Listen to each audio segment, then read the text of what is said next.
హైదరాబాద్ ఖైరతాబాద్ లో నిర్వహించిన జలమండలి కార్మిక సంఘం ఎన్నికల ప్రచార సభకు మాజీ మంత్రులు హరీష్ రావు, తలసాని శ్రీనివాస్ యాదవ్, మహమూద్ అలీ హాజరయ్యారు. బీఆర్ఎస్ అనుబంధ సంస్థ కామ్గార్ యూనియన్ తరపున వీరు ప్రచారం చేశారు. వాటర్ బోర్డు ఎన్నికల్లో కార్గార్ యూనియన్ ఖచ్చితంగా గెలుస్తుందని ధీమాను వ్యక్తం చేశారు మాజీ మంత్రి హరీష్ రావు. ప్రజలకు ఉద్యోగులకు ఇచ్చిన హామీలను కాంగ్రెస్ ప్రభుత్వం నెరవేర్చకుండా వంచన చేస్తోందని విమర్శించారు.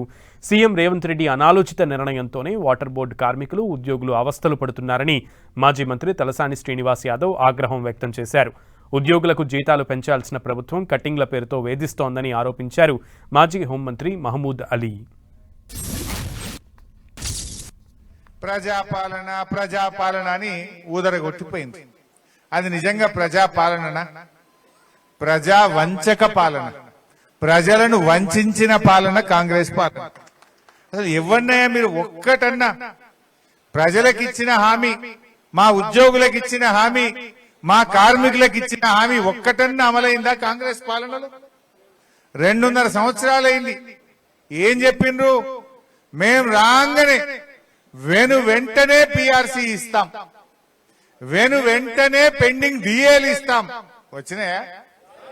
వచ్చినాయే?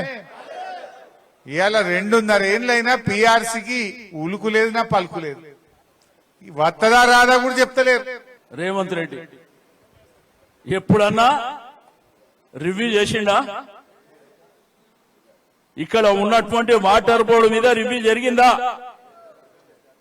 మరి ఆ ముఖ్యమంత్రిగా గతి లేనప్పుడు ఫోన్ కిస్కా గుట్టంగాడు వచ్చి నిలబడితే ఏమైతుంది? చేసేటువంటి మంత్రి ఏకంగా ముఖ్యమంత్రి ఇప్పటి వరకు రివ్యూ చేయలే.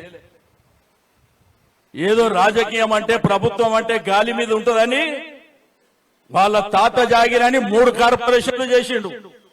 ఆడ కనీసం కూర్చోనిక కూర్చుందా? ఎక్కడన్నా కూర్చుందా మీకు? మరి ఒక అవగాహన లేకుండా కార్మికుల పట్ల గాని, ఉద్యోగస్తుల పట్ల గాని ఒక ఆలోచన లేకుండా ఈ రోజు 3 కార్పొరేషన్ చేసి నానా రకాలుగా ఇబ్బంది పడుతుంది వాటర్ బోర్డు. మన గవర్నమెంటే ఇక్కడ హెల్త్ కార్డు ఇచ్చింది. ఆ హెల్త్ కార్డు మనం ఫ్రీగా ఇచ్చాం. ఇప్పుడు గవర్నమెంట్ ఏం చెప్తుందంటే ఒక కుట్ర పండింది. 1.5% ఉద్యోగుల జీతం నుంచి కట్ చేసి 1.5% వాళ్ళు జమ చేసి ఒక ట్రస్ట్ ని ఏర్పాటు చేసి దానితోటి ఆరోగ్యం చూస్తామని చెప్తున్నారు. ఇప్పటికే ఆరోగ్యశ్రీ డబ్బులు కట్టక ఏ హాస్పిటల్లో చూడటం లేదు. ఈ ట్రస్ట్ కు డబ్బులు పోయి ఆ ట్రస్ట్ లో ఆల్రెడీ డబ్బులు జమ చేస్తే వీళ్ళ ఎవ్వరికి కూడా ఆరోగ్యం అనేది కార్పొరేట్ హాస్పిటల్, మిగతా హాస్పిటల్ చూడబడదు. ఇప్పటికే ఆల్రెడీ వాళ్ళు గొడవ చేస్తున్నారు. ట్రస్ట్ ఏర్పడలే, ఈ నెల జీతంలో మాత్రం జీతం కట్ చేశారు. జీతం కట్ చేసి డబ్బులు మాత్రం పోగేసుకున్నారు.